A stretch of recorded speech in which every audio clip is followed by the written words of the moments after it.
नमस्कार। प्रांजल ज्ञान गंगा में आप सभी का स्वागत है। मैं गीता रावत आज आपके समक्ष एक महान ग्रंथ के साथ उपस्थित हूँ, जिसका कि नाम संक्षिप्त महाभारत है। इस महाभारत के हम प्रथम खंड को पढ़ेंगे, जिसमें कि आदि पर्व, सभा पर्व, वन पर्व, विराट पर्व, उद्योग पर्व, भीष्म पर्व और द्रोण पर्व हैं। अब मैं इस संक्षिप्त महाभारत को पढ़ने से पहले सबसे पहले श्री गणपत गणेश जी के चरणों में साष्टांग दंडवत में प्रणाम करती हूँ कि वो मुझको ऐसी बुद्धि प्रदान करें कि मैं इस महान ग्रंथ को पढ़ सकूं तथा समझ सकूं, क्योंकि यह एक अद्भुत ग्रंथ है और बहुत महान ग्रंथ है, जिसकी के भगवान की कृपा के बिना ना कोई इसको पढ़ सकता है ना सुन सकता है। फिर मैं देवों के देव महादेव माँ जगदम्बा पार्वती माँ के श्री चरणों में साष्टांग दंडवत करती हूँ और उनसे प्रार्थना करती हूँ कि इस महापुराण को पढ़ने में वह मेरी सहायता करें और वह मुझको ऐसी बुद्धि प्रदान करें कि मैं इस महान ग्रंथ को पढ़ सकूं। उसके बाद मैं श्री राधा रानी और अपने गोविंद से यही प्रार्थना करूंगी कि वो भी मुझे इस अद्भुत ग्रंथ को पढ़ने की बुद्धि प्रदान करें और मैं अपने प्रभु श्री राम, माँ भगवती सीता, लक्ष्मण और बजरंगबली से भी यही प्रार्थना करूंगी कि वह इस ग्रंथ को पढ़ने में मेरी सहायता करें।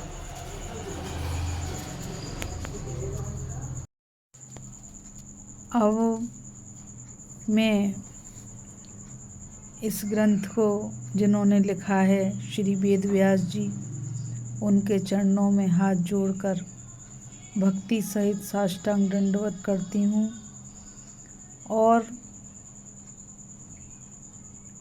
अपने गुरु के चरणों में भी मैं साष्टांग दंडवत करती हूँ, जिनके सानिध्य में रहकर मैं इतनी अमूल्य निधि को पाने में सक्षम रही। और अब मैं आप सब लोगों से भी यही कहूँगी कि इस महाभारत को आप बड़े ध्यान से सुनें तथा सुनने के बाद इसका मनन करें। और सुनने और मनन करने से ही काम नहीं चलेगा, इसकी जो अच्छाई हैं उनको अपने जीवन में उतारें, क्योंकि यह ग्रंथ ही हमारे धर्म की रीढ़ की हड्डी है और उसके सहारे हम खड़े हुए हैं। तो चलिए आप और हम इस अद्भुत समुद्र की भी था होगी, लेकिन ये तो इतना अमूल्य ज्ञान है, ज्ञान का भंडार है कि इसकी कोई सीमा नहीं है। विराट है बिल्कुल, जिसका आदि अंत और मध्य नहीं है। तो भगवान की कृपा से आज आप और हम इस महान ग्रंथ में प्रवेश करेंगे तथा भगवान से प्रार्थना करेंगे कि आपको और हमको ऐसी बुद्धि प्रदान करें कि हम इसको पढ़ सकें, समझ सकें। राधे राधे। अब मैं आपको जो इसके प्रकाशक हैं उन्होंने जो निवेदन किया है वो सब आप लोगों के सामने बताना चाहूँगी कि इस संक्षिप्त महाभारत के जो प्रकाशक हैं वो क्या कहते हैं। वह कहते हैं, महाभारत संस्कृत वाङ्मय की एक अमूल्य निधि है। इसे शास्त्रों में पंचम वेद के नाम से अभिहित किया गया है। यह भारत का सच्चा एवं एवं बृहत इतिहास तो है ही, जैसा कि इसके नाम से ही व्यक्त होता है।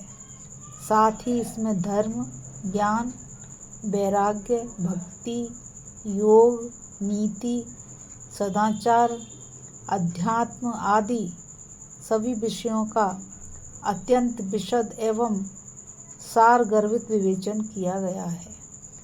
इसे भारतीय ज्ञान का विश्व कोश कहा जाए तो कोई अतियुक्ति न होगी। इसके रचयिता महर्षि कृष्णदेव पायन वेदव्यास जी हैं। वेदव्यास जी ने ही अपने श्रीमुख से इसके विषय में कहा है, यन्नेहास्ति न कुत्र चितः। जिस विषय की चर्चा इसमें नहीं की गई है उसकी चर्चा अन्यत्र कहीं भी उपलब्ध नहीं है। श्रीमद् भगवद गीता जैसा अमूल्य रत्न भी इसी महासागर की देन है। परवर्ती अनेकानेक महाकवियों ने इसी को उपजीव्य बनाकर अपने अमर महाकाव्यों तथा नाटकों की रचना की है। इस ग्रंथ की जितनी प्रशंसा की जाए वह थोड़ी ही है। इसमें प्रकाशक बताते हैं कि इसमें कुल मिलाकर 1,00,000 श्लोक हैं। इसी कारण से इसे शत सहस्त्री संहिता के नाम से पुकारा जाता है।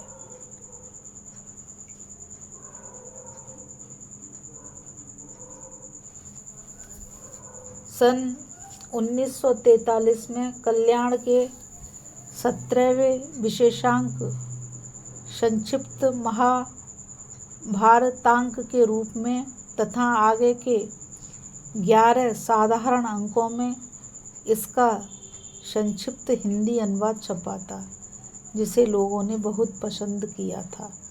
इसके बाद तो महाभारत नाम की पत्रिका के रूप में कई खंडों में संपूर्ण महाभारत मूल एवं हिंदी अनुवाद सहित छापा गया, जिसका भी जनता ने बहुत आदर किया, परंतु उसके बृहत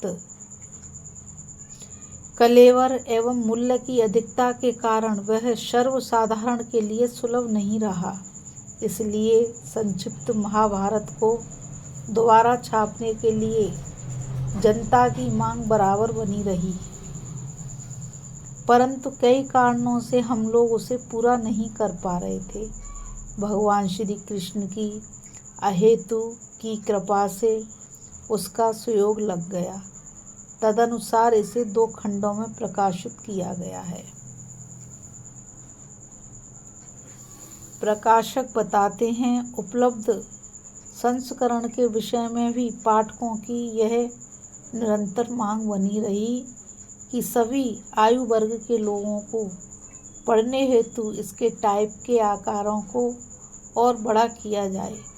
पाठकों के इस अनुरोध को ध्यान में रखकर यह संस्करण प्रकाशित किया गया है। इसके टाइप के आकार को बड़ा करने में प्रथम खंड में 112 पृष्ठ तथा द्वितीय खंड में 136 पृष्ठ बढ़ गए हैं। इसके प्रथम खंड में आदि पर्व से लेकर द्रोण पर्व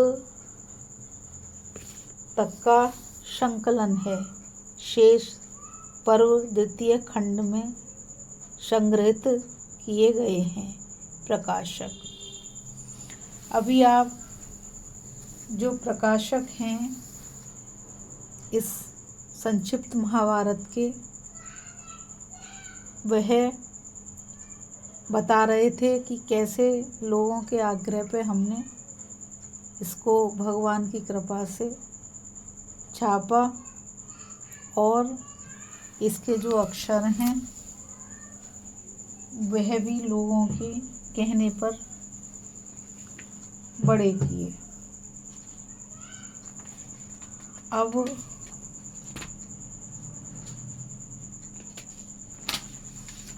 हम इस संक्षिप्त महाभारत का पाठ करेंगे। यह बहुत ही सौभाग्य की बात है कि आप और हम इस महान ग्रंथ का मनन तथा श्रवण करेंगे। अब मैं भी आपसे यह कहना चाहूँगी कि यदि मुझ पर कोई गलती हो जाती है इसे पढ़ने में, तो मैं भगवान से भी तो क्षमा प्रार्थी हूँ, लेकिन आप लोगों से भी यही कहूँगी कि आप भी मुझे कमेंट के द्वारा मैं कहीं भी गलती करूँ बताने की कोशिश करें, ताकि मैं उस गलती को सुधारने की कोशिश करूँ। इसमें बस इतना ही। राधे राधे, जय श्री कृष्ण, नमस्कार।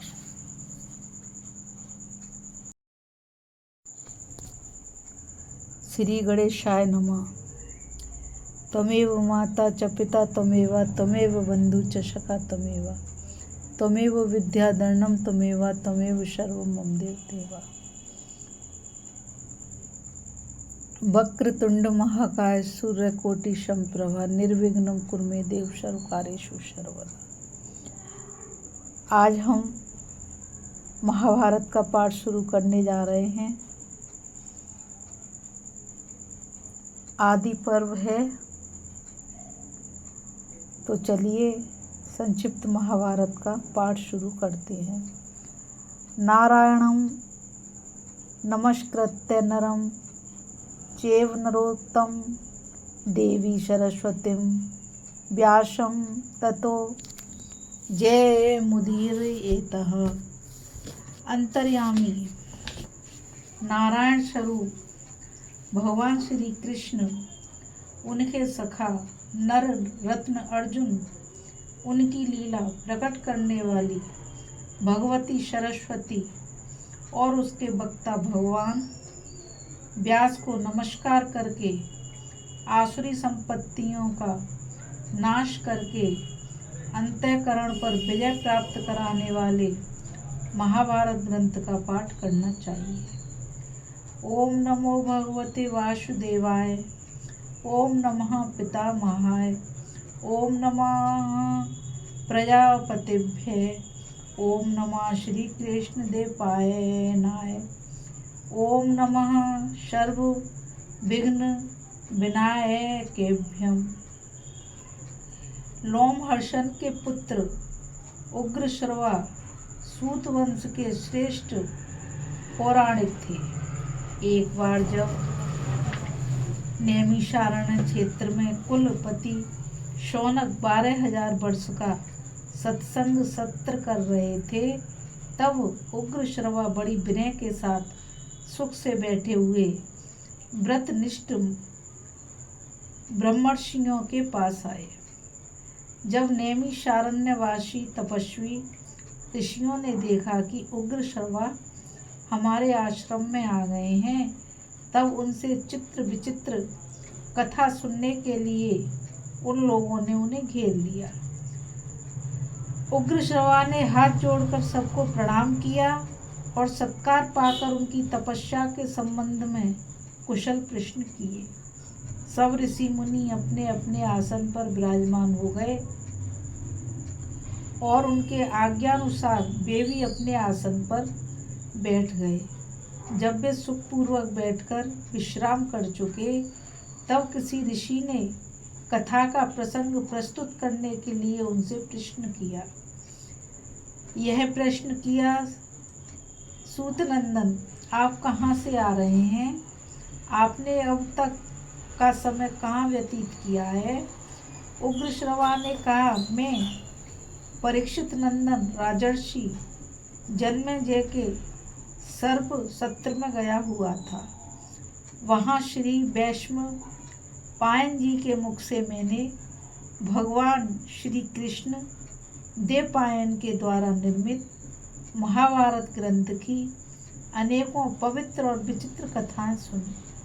इसके बाद बहुत से तीर्थों और आश्रमों में घूमकर सामंतक पंचक क्षेत्र में आया, जहाँ पहले कौरव और पांडवों का महान युद्ध हो चुका है। वहाँ से मैं आप लोगों का दर्शन करने के लिए यहाँ आया हूँ।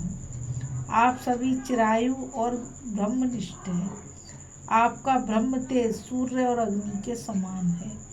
आप लोग स्नान, जप, हवन आदि से निवृत्त होकर पवित्रता और एकाग्रता के साथ अपने अपने आसन पर बैठे हुए हैं।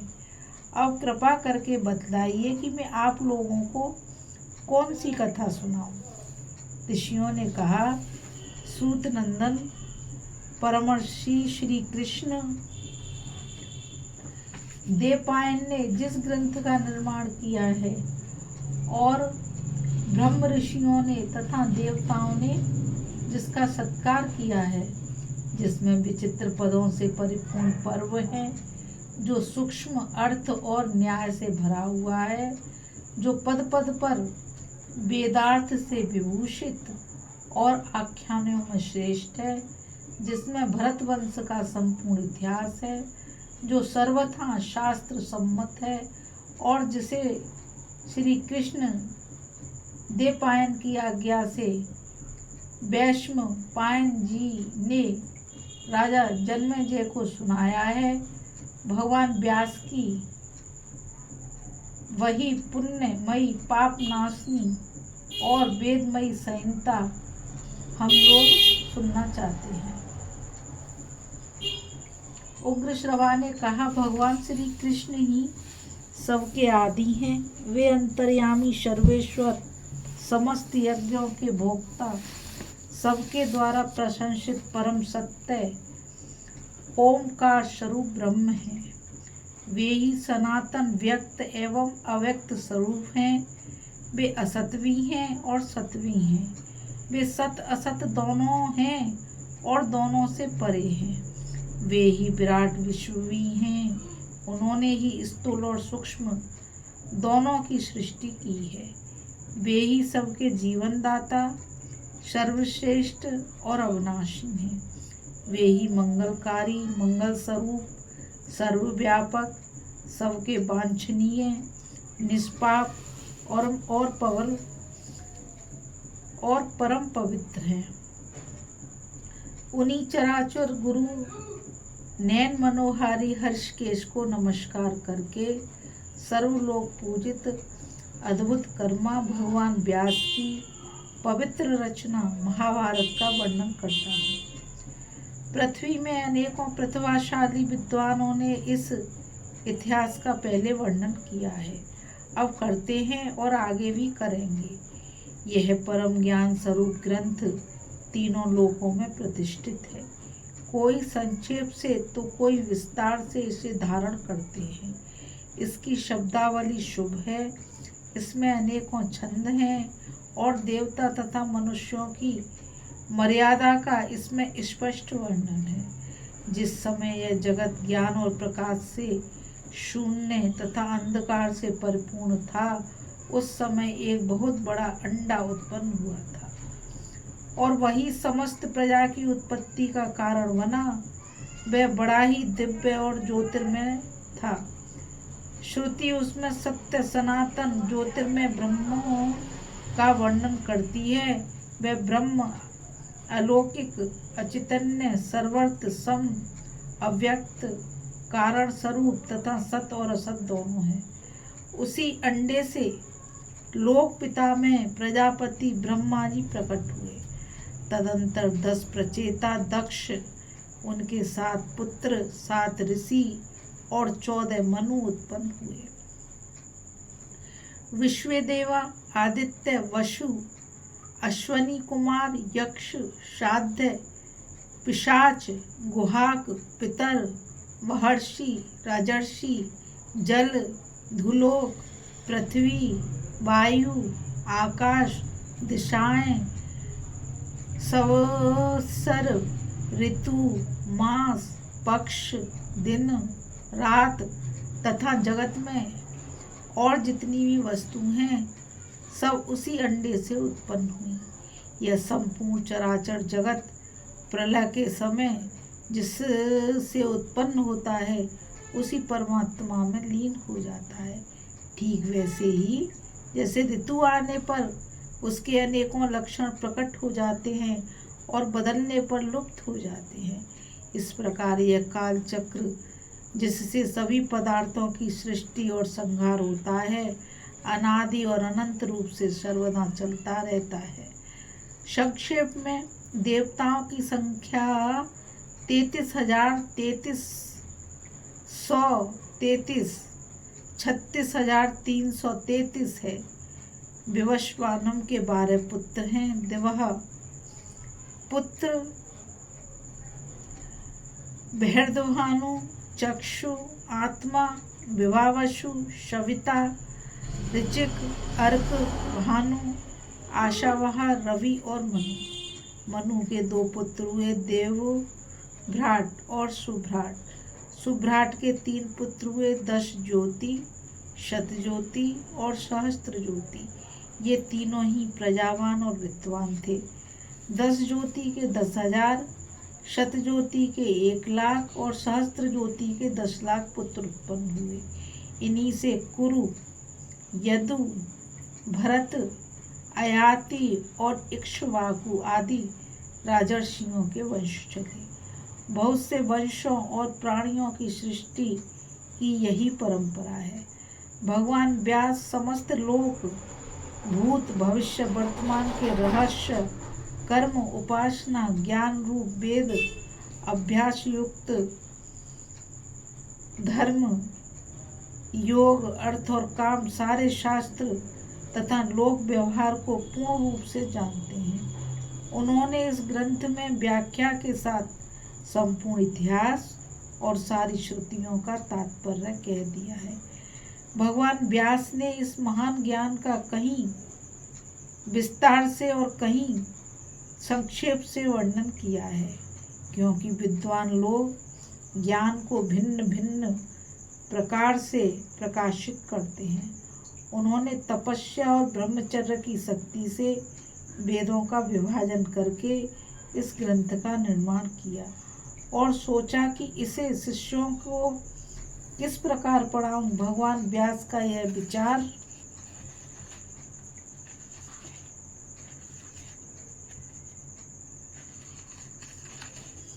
जानकर स्वयं ब्रह्मा जी उनकी प्रसन्नता और लोकहित के लिए उनके पास आए।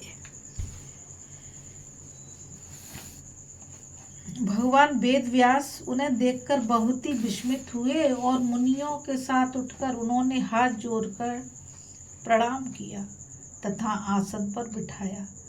स्वागत सत्कार के बाद ब्रह्मा जी की आज्ञा से वे भी उनके पास ही बैठ गए। तब व्यास जी ने बड़ी प्रसन्नता से मुस्कुराते हुए कहा, भगवान, मैंने एक श्रेष्ठ काव्य की रचना की है। इसमें वैदिक और लौकिक सभी विषय हैं।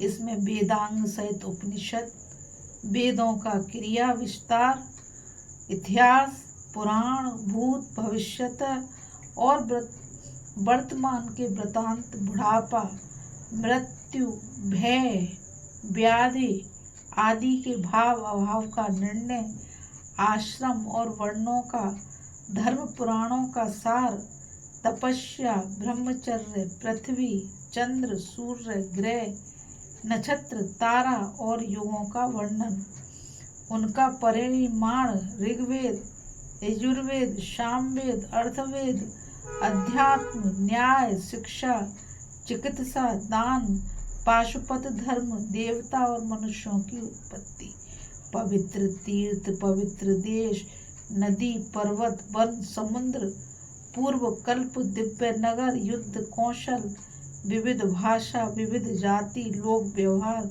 और सब में इसको लिख लेने वाला कोई नहीं मिलता। यही चिंता का विषय है।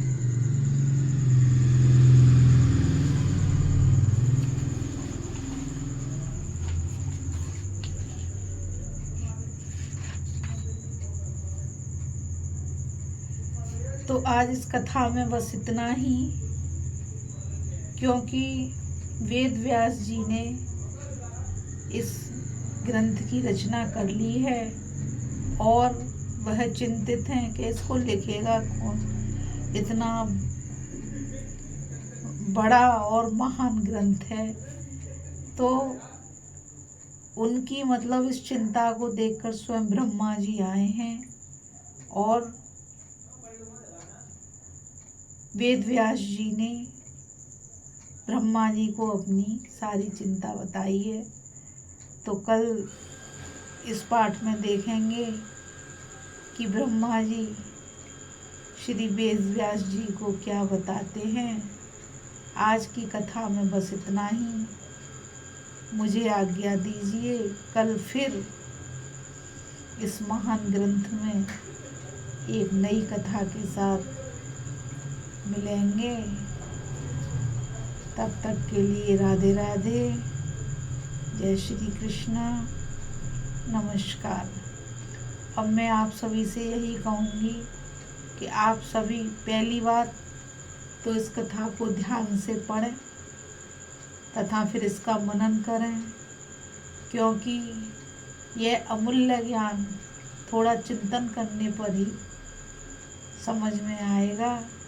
और इस ज्ञान को ज़्यादा से ज़्यादा लोगों तक पहुंचाने के लिए यह हमारा और तुम्हारा कर्तव्य बन जाता है कि हम इसे अधिक से अधिक लोगों तक पहुंचाएं, ताकि सभी इस ज्ञान के पाने के भागी बन सकें। तो मैं आपसे यही कहूँगी कि इस चैनल को आप ज़्यादा से ज़्यादा लाइक करिए, शेयर करिए, सब्सक्राइब करिए, ताकि इस अमूल्य निधि को ज़्यादा से ज़्यादा लोग पा सकें। और अब मुझे आज्ञा दीजिए, नमस्कार।